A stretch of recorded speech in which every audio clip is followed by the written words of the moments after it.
ദൈവങ്ങളാൽ മനുഷ്യനാണോ അതോ മനുഷ്യനാൽ ദൈവങ്ങളാണോ സംരക്ഷിക്കപ്പെടേണ്ടത്? സംശയമില്ല, ദൈവങ്ങളാൽ മനുഷ്യൻ തന്നെയാണ് സംരക്ഷിക്കപ്പെടേണ്ടത്. പക്ഷെ അങ്ങനെയാണോ ഇന്ന് കാണുന്നത്? മനുഷ്യരാൽ സംരക്ഷിക്കപ്പെടുന്ന ദൈവങ്ങളോട് മനുഷ്യൻ സംരക്ഷണം ആവശ്യപ്പെടുന്ന വിചിത്രമായ കാഴ്ചയാണ് നാം കാണുന്നത്.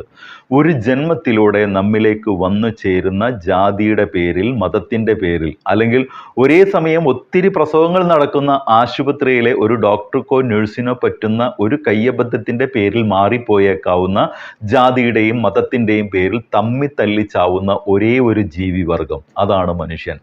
ഒരു മതവിശ്വാസിയുടെ ആരാധനാലയം പൊളിച്ചെടുത്ത് മറ്റൊരു മതവിശ്വാസിയുടെ ആരാധനാലയം നിർമ്മിക്കുക, അതിൻ്റെ ഉദ്ഘാടനം തെരഞ്ഞെടുപ്പ് മാത്രം ലക്ഷ്യം വെച്ച് ഒരു മതേതര രാജ്യത്തിൻ്റെ പ്രധാനമന്ത്രി നിർവഹിക്കുക, അതാണ് ഇന്നലെ നടന്നത്.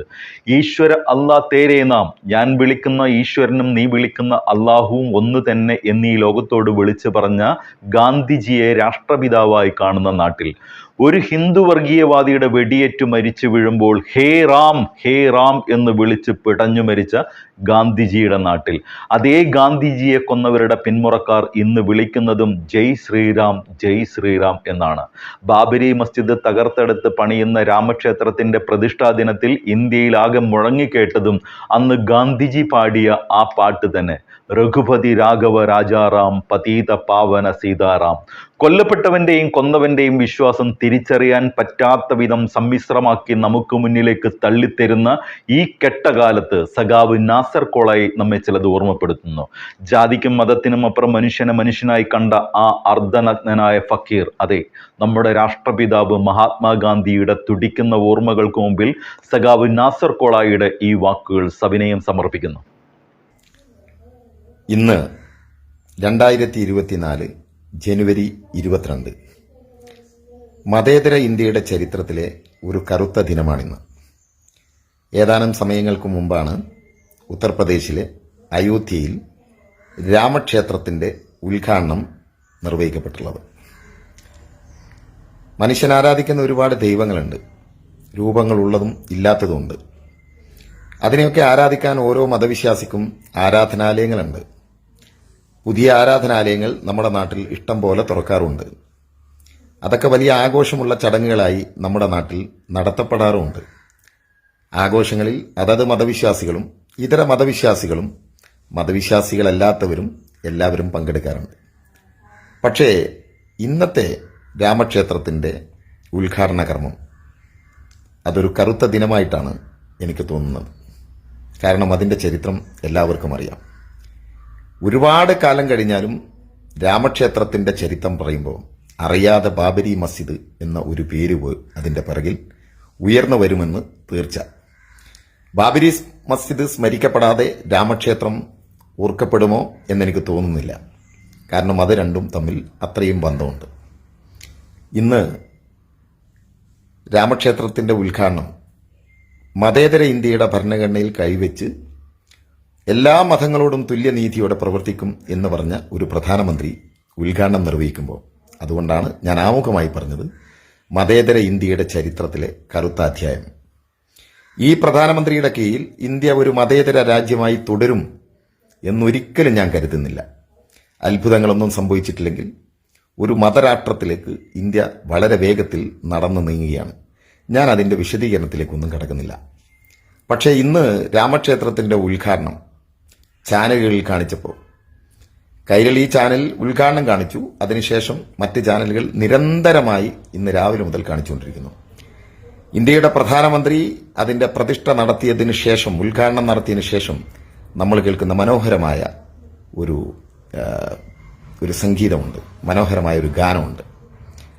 ആ ഗാനം ഇങ്ങനെയാണ്: രഘുപതി രാഘവ രാജാറാം പതീത പാവന സീതാറാം. ഓരോ ഇന്ത്യക്കാരൻ്റെ മനസ്സിലും ആയത്തിൽ പതിഞ്ഞ ഒരു ഗാനമാണിത്. ഈ ഗാനത്തിന് ഒരു പ്രത്യേകതയുണ്ട്. ഇന്ത്യൻ സ്വാതന്ത്ര്യ സമരവുമായി അതിന് ബന്ധമുണ്ട്. നമ്മുടെ സ്വാതന്ത്ര്യ സമരം നമ്മൾ നടത്തിയത് ബ്രിട്ടീഷുകാരോടാണ്. കച്ചവടത്തിന് വന്ന ബ്രിട്ടീഷുകാരും പോർട്ടീസുകാരും ഇന്ത്യയെ കീഴടക്കി. ഇവിടുത്തെ ഓരോ രാജ്യങ്ങൾ പിടിച്ചടക്കി പൂർണ്ണമായി ബ്രിട്ടീഷ് ഇന്ത്യയായി മാറി. ഒരുപാട് സമരങ്ങൾ നമ്മൾ അവർക്കെതിരെ നടത്തി. എല്ലാ സമരങ്ങളിലും ഇന്ത്യയിലെ രാജാക്കന്മാർ തോറ്റു. അതിൽ ഹിന്ദുവും മുസൽമാനും എല്ലാ മതത്തിൽപ്പെട്ട രാജാക്കന്മാരും ഉണ്ടായിരുന്നു. അവരെല്ലാവരും തോറ്റു. പക്ഷേ 1850 നടന്ന ഒരു സമരം നമ്മൾ ജയിച്ചു. ആ സമരം ഒന്നാം സ്വാതന്ത്ര്യ സമരം എന്നാണ് അറിയപ്പെടുന്നത്. ആ സമരത്തിൽ ഹിന്ദു, മുസൽമാനും ക്രിസ്ത്യാനിയും ഇന്ത്യക്കാർ ഒരുമിച്ച് നിന്നാണ് ആ സമരം ജയിച്ചു കയറിയത്. അതിന് താന്തിയ തോപ്പിയുടെ നേതൃത്വം ഉണ്ടായിരുന്നു, റാണി ചന്ദ്രബായി ഉണ്ടായിരുന്നു, അവസാനത്തെ മുഗൾ ചക്രവർത്തിയായ ബഹദൂർ ഷാ ഉണ്ടായിരുന്നു, ബ്രിട്ടീഷ് പട്ടാളത്തിലെ ഇന്ത്യക്കാരായ ശിപായിമാരുണ്ടായിരുന്നു. അതിന്റെ ചരിത്രമേറെയുണ്ട്, വിശദീകരണത്തിൽ കിടക്കുന്നില്ല. ആ യുദ്ധം ജയിച്ചപ്പോൾ ഇന്ത്യക്കാരെന്ത് ചെയ്തു? അവസാനത്തെ മുഗൾ ചക്രവർത്തിയായ ബഹദൂർ ഷായെ ഡൽഹിയിൽ അധികാരത്തിലേറ്റി. അപ്പൊ ബ്രിട്ടീഷുകാർക്ക് മനസ്സിലായി, ഇന്ത്യക്കാർ ജാതി മതങ്ങൾക്കപ്പുറം ഒരുമിച്ച് നിന്നാൽ നമ്മൾ പരാജയപ്പെടും. ആരായി? നമ്മൾ ബ്രിട്ടീഷുകാർ. എന്തിന്റെ മാർഗം? സർവായുധ വിഭൂഷിതരാണ് അന്ന് ബ്രിട്ടീഷുകാർ. അവരുടെ ലോകത്തൊരിക്കലും സൂര്യൻ അസ്തമിക്കില്ല. സൂര്യൻ അസ്തമിക്കാത്ത സാമ്രാജ്യത്വത്തിന്റെ ഉടമകൾ ലോകത്തെ എല്ലാ രാജ്യങ്ങളും അവരുടെ കയ്യിലുണ്ട്. അതുകൊണ്ടാണ് ആ പേരിൽ അറിയപ്പെടുന്നത്. അവരിങ്ങനെ ആലോചിച്ചു, ഇന്ത്യയിൽ ഇന്ത്യക്കാരെ തോൽപ്പിക്കാൻ എന്തായുധം പ്രയോഗിക്കണം? അപ്പോഴാണ് അവരുടെ മനസ്സിലേക്ക് ഒരാശയം ആയുധമായി കടന്നു വന്നത്. നയാ പൈസയുടെ മുടക്കില്ല. വൈക്കോൽ കൂനയിലേക്ക് തീപ്പെട്ടിക്കൊള്ളി ഒരുതിയിടുന്നത് പോലെ ഒരുതി ഇട്ടു കൊടുത്താൽ മതി, സ്വയം ആളിക്കത്തി നശിക്കും. എന്താണ് ആയുധം? ഇന്ത്യക്കാരനെ വിഭജിക്കുക, ഡിവൈഡ് ദെൻ റൂൾ. ഇന്ത്യയിൽ വളരെ എളുപ്പം. എന്താ കാരണം? ഇന്ത്യയിൽ നിരവധി മതങ്ങളുണ്ട്, നിരവധി ജാതികളുണ്ട്, ഉപജാതികളുണ്ട്. അങ്ങനെ ഇന്ത്യയെ ബ്രിട്ടീഷുകാരൻ വിഭജിച്ചു ഭരിച്ചു. വിശദീകരണത്തിൽ കിടക്കുന്നില്ല. നൂറ്റാണ്ടുകൾ അവൻ ഇന്ത്യക്കാരനെ അടിമകളാക്കി. അതിനെതിരെ ഒരുപാട് സമരങ്ങൾ നടന്നു. ആ സമരത്തിന്റെ ഒരു ഘട്ടത്തിലാണ് ഇന്ത്യയുടെ പിന്നീട് രാഷ്ട്രപിതാവായി മാറിയ മഹാത്മാഗാന്ധി സമര നേതൃത്വം ഏറ്റെടുക്കുന്നത്. മഹാത്മാഗാന്ധിയുടെ നേതൃത്വത്തിൽ നടന്ന സമരം, സുഭാഷ് ചന്ദ്രബോസിന്റെ നേതൃത്വത്തിൽ നടന്ന സമരം, ആയുധമേന്താന്തിയും ആയുധമേന്തിയും നടന്നിട്ടുള്ള നിരവധി സമര പോരാട്ടങ്ങൾ. അതിന്റെ വിശദീകരണത്തിലേക്ക് ഒന്നും ഞാൻ കിടക്കുന്നില്ല. പക്ഷേ അതിലൊരു സമരം ഇന്ത്യ ഒരിക്കലും മറക്കാത്ത സമരമാണ്, ചരിത്രത്തിൽ എഴുതപ്പെട്ട സമരമാണ്. ആ സമരത്തിന്റെ പേര് ഉപ്പ് സത്യാഗ്രഹം എന്നാണ്. ഇന്ത്യക്ക് ചുറ്റും 3 കടലുകളുണ്ട്, അറബിക്കടലും ബംഗാൾ ഉൾക്കടലും ഇന്ത്യൻ മഹാസമുദ്രവും. ഇന്ത്യയുടെ തീരങ്ങളെ തഴുകി തലോടി തിരിച്ചു പോകുന്ന ആ തിരമാലകളിൽ നിന്ന് ഒരു ബക്കറ്റ് വെള്ളമെടുത്ത് ആറ്റിക്കുറുക്കി ഉപ്പാക്കാൻ ഇന്ത്യക്കാരന് അവകാശമില്ല. പക്ഷേ ഉപ്പിന് ഇന്ത്യക്കാരൻ നികുതി കൊടുക്കണം. ഗാന്ധി ഉപ്പിനെ ആയുധമാക്കി. അങ്ങനെയാണ് ഉപ്പ് സത്യാഗ്രഹം തുടങ്ങുന്നത്. ഗുജറാത്തിലെ സബർമതി ആശ്രമത്തിൽ നിന്ന് 172ഓളം കിലോമീറ്റർ അപ്പുറമുള്ള കടപ്പുറത്തേക്ക്, ദണ്ഡി കടപ്പുറത്തേക്ക് ഗാന്ധി നടത്തിയ യാത്രയുടെ പേരാണ് ദണ്ഡി യാത്ര. എല്ലാ ഇന്ത്യക്കാരും ജാതിമത ഭേദമന്യേ ആ യാത്രയിൽ ഗാന്ധിയുടെ പിറകെ നടന്നു.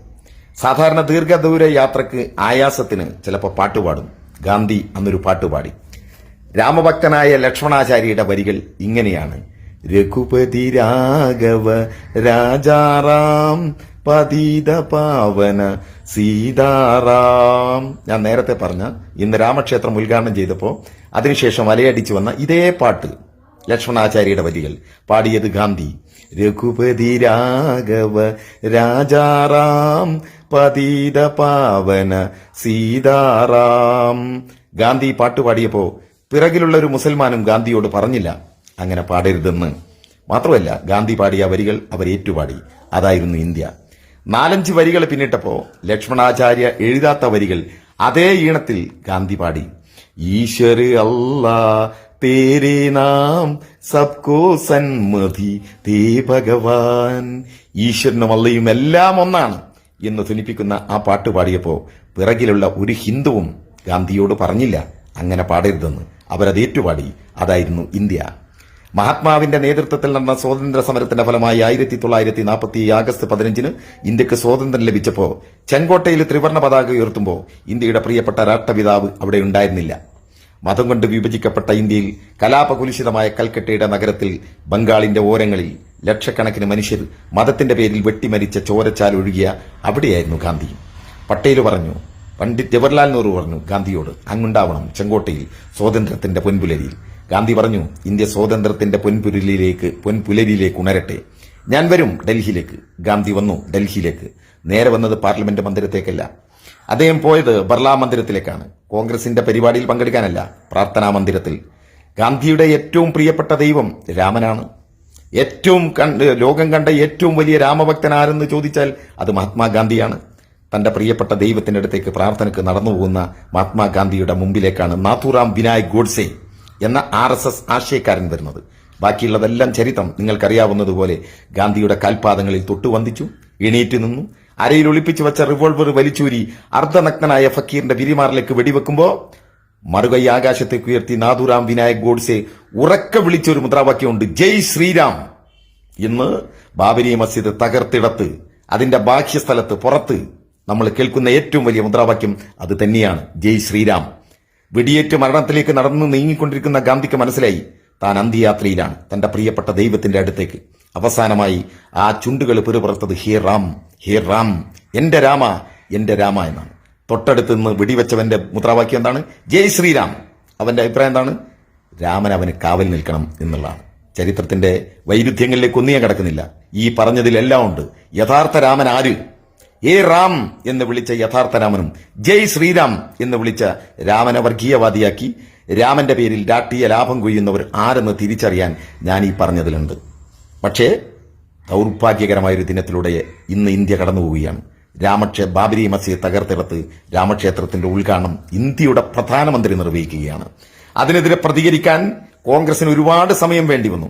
ആ കോൺഗ്രസ് പറഞ്ഞത് ഞങ്ങൾ ആലോചിക്കുകയാണ്, പോകണോ വേണ്ടയോ എന്നാലോചിക്കുകയാണ്. ഇന്ന് ഇന്ത്യയെ നയിക്കുന്ന കോൺഗ്രസ് കുടുംബത്തിലെ ആളുകൾ പറയുന്നു, എന്റെ അച്ഛന്റെ സ്വപ്നമാണ്, രാജീവ് ഗാന്ധിയുടെ സ്വപ്നമാണ് രാമക്ഷേത്രം. വിശദീകരണത്തിലേക്കൊന്നും ഞാൻ കിടക്കുന്നില്ല, പലവരും പറഞ്ഞതാണ്. അവസാനം എന്തായാലും കോൺഗ്രസ് പോകണ്ട എന്ന് തീരുമാനിച്ചു. അതൊരു രാഷ്ട്രീയ തീരുമാനമാണ്, ഒരു രാഷ്ട്രീയ നാടകമാണ് എന്ന് മാത്രമാണ് അവർ പ്രഖ്യാപിച്ചിട്ടുള്ളത്. പക്ഷേ നിങ്ങൾ നോക്ക്, ഇന്ന് അവധി പ്രഖ്യാപിച്ച ഒരുപാട് സംസ്ഥാനങ്ങളുണ്ട്. BJPയെ സംബന്ധിച്ചിടത്തോളം യാതൊരു സംശയമില്ല, അവർക്ക് രാമൻ ആയുധമാണ്. അവർ വളരെ വ്യക്തമായി പറഞ്ഞിട്ടുണ്ട്, ഞങ്ങൾ ഹിന്ദു രാജ്യം ഉണ്ടാക്കും. അവർക്ക് അതിന് ഒരുപാട് ന്യായീകരണങ്ങളുണ്ട്. പക്ഷേ കോൺഗ്രസ് ഒരു മതേതര പാർട്ടിയാണ്. ആ കോൺഗ്രസ് ഞങ്ങൾ അതിൽ പങ്കെടുക്കില്ല എന്ന് പറഞ്ഞിട്ടും ഹിമാചൽ പ്രദേശ് ഭരിക്കുന്നത് കോൺഗ്രസ് ആണ്. അവധി കൊടുത്തു. ഇന്നത്തെ ഒരു ദിവസം എവിടെയെത്തി? VD സതീശന്റെ വാക്കുകൾ കടമെടുത്ത് പറഞ്ഞാൽ ഒരുപക്ഷെ നമുക്കിങ്ങനെ തിരുത്തി പറയാം, ഹിമാചൽ പ്രദേശ് ഭരിക്കുന്നത് കോൺഗ്രസ് അല്ല, അത് വ്യക്തികളല്ലേ. അങ്ങനെയാണല്ലോ സതീശൻ പറഞ്ഞത്. കോൺഗ്രസിനല്ല ക്ഷണം, വ്യക്തികൾക്കാണ്. പോകണമെന്നുള്ളത് അവർ തീരുമാനിക്കും. നമ്മൾ കണ്ടല്ലോ, 2 ദിവസം മുമ്പ് UP അടക്കമുള്ള കോൺഗ്രസ് നേതാക്കൾ രാമക്ഷേത്രത്തിന്റെ ഉദ്ഘാടനത്തിന് നേരത്തെ പുറപ്പെട്ടു കഴിഞ്ഞു. ഇനി ആരൊക്കെ പോയി, ആരൊക്കെ പങ്കെടുത്തു എന്ന് വരുന്ന ആളുകൾ നമുക്ക് തിരിച്ചറിയാൻ പോകുന്നതാണ്. വളരെ ദുഃഖകരമെന്ന് പറയട്ടെ, മുസ്ലിം ലീഗ് എന്ന ഒരു രാഷ്ട്രീയ പ്രസ്ഥാനമുണ്ട് ഈ കേരളത്തിൽ. രാമക്ഷേത്രത്തിന്റെ ശിലാന്യാസം നടന്നത് തർക്കഭൂമിയിലല്ല എന്ന് അവരുടെ പത്രമായ ചന്ദ്രികയുടെ 1-ാം പേജിൽ വെണ്ടക്ക നിരത്തിയവർ, ബാബരി മസ്ജിദ് തകർക്കപ്പെട്ടപ്പോഴും കോൺഗ്രസിന്റെ കൂടെ ഒരുമിച്ച് നിന്ന നിലപാടെടുത്തവർ, അവരിൽ നിന്ന് മുസ്ലിം സമുദായം പ്രത്യേകിച്ച് നീതിയൊന്നും പ്രതീക്ഷിക്കുന്നില്ല. പക്ഷേ ഇന്നും നിഷ്കളങ്കരായ ഒരുപാട് മുസ്ലിം മതവിശ്വാസികൾ, പാണക്കാട് കുടുംബത്തിന്റെ മഹത്വമൊക്കെ വിളിച്ചു പറയുന്ന മുസ്ലിം ലീഗ് നേതാക്കന്മാരുടെ വാക്ചാതുരുകളിൽ കുടുങ്ങി അതൊരു മുസ്ലിങ്ങളെ സംരക്ഷിക്കുന്ന, ന്യൂനപക്ഷങ്ങളെ സംരക്ഷിക്കുന്ന പാർട്ടിയാണ് എന്ന് ധരിച്ച് ഇന്നും അതിൽ നിലനിൽക്കുന്നുണ്ട്. അവരോടാണ് എനിക്ക് പറയാനുള്ളത്, നിങ്ങളൊന്ന് മനസ്സറിഞ്ഞ് ചിന്തിക്കുക. നോക്കൂ, നിങ്ങൾ ഇതിനെക്കുറിച്ച് ഒരക്ഷരം പറയാൻ എന്താ പറഞ്ഞിട്ടുള്ളത്? അതിന്റെ വലിയ വലിയ നേതാക്കൾ വരെ പറഞ്ഞിട്ടുള്ളത് അത് ഒരു രാമക്ഷേത്രം ആരാധനയുടെ വിഷയമാണ്, ഞങ്ങൾ അതിൽ ഇടപെടുന്നില്ല, അത് അവനവന്റെ സ്വാതന്ത്ര്യം. കോൺഗ്രസിനോട് മറുത്തൊന്ന് പറയാൻ, പോവരുതേ അരുതേ എന്ന് പറയാനുള്ള നാവിന്റെ കരുത്ത് പോലും മുസ്ലിം ലീഗിന് ഇല്ലാതെ പോയി. അവരുമില്ല, ആരുമില്ല. പക്ഷേ ഞാൻ പറയും, എന്റെ പാർട്ടി പറയും, അഭിമാനത്തോടെ ഞാൻ പറയുന്നു, ഞാനൊരു കമ്മ്യൂണിസ്റ്റുകാരനാണ്. തല ഉയർത്തി നിന്ന് ആദ്യത്തെ ക്ഷണക്കത്തിന് തന്നെ ഇല്ല, ഞങ്ങൾ വരില്ല എന്ന വ്യക്തമായ മറുപടി പറഞ്ഞത്. ഇന്നും ഈ നിമിഷത്തിൽ ഞങ്ങളുടെ ചാനലിന്റെ പേര് കൈരളി ചാനൽ എന്നാണ്. അതിൽ കൃത്യമായി പറയുന്നു ചതിക്കപ്പെട്ടവരുടെ കഥ. ബാബരി മസ്ജിദ് തകർത്തെടുത്ത് രാമക്ഷേത്രം ഉണ്ടാക്കുന്നതിന് അഭ്യസിച്ച രാഷ്ട്രീയ കളരികളെക്കുറിച്ച് വളരെ വ്യക്തമായി പറയുന്ന ഒറ്റ ചാനലേ ഇന്ന് കേരളത്തിലുള്ളൂ. അതിന്റെ പേര് കൈരളി ചാനൽ എന്നാണ്. അതെന്റെ പാർട്ടിയുടെ ചാനലാണ് എന്ന് പറയാൻ എനിക്ക് അഭിമാനമുണ്ട്. ഇതിനെതിരെ എഴുതിക്കൊണ്ടിരിക്കുന്ന ഒറ്റ പത്രമേ ഉള്ളൂ, അത് ദേശാഭിമാനി പത്രമാണ്. അത് എന്റെ പത്രമാണെന്ന് അഭിമാനത്തോടെ പറയാൻ എനിക്ക് സാധിക്കും. ഒരു കാര്യം കൂടി പറഞ്ഞ് ഞാൻ അവസാനിപ്പിക്കുകയാണ്. ഫാസിസത്തിന്റെ വളർച്ച അതിന്റെ ഉന്നതിയിലെത്തിയാൽ അത് സ്വയം തകർന്നു വീഴുന്ന കാഴ്ചയാണ് ലോക ചരിത്രത്തിൽ ഇന്ന് വരെ കണ്ടിട്ടുള്ളത്.